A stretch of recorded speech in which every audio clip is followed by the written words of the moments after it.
सन 1875 में चलकड़ के एक निर्धन परिवार में एक शिशु का जन्म हुआ। बृहस्पतिवार को जन्म लेने के कारण इस बच्चे का नाम बिरसा रखा गया।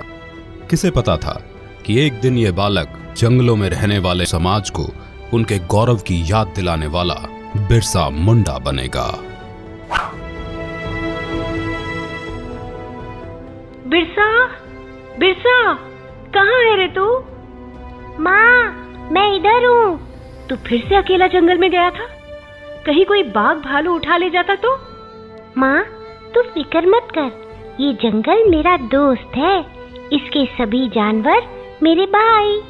बिरसा पढ़ाई में तेज था और ये देखकर उसका दाखिला मिशनरी स्कूल में करवा दिया गया।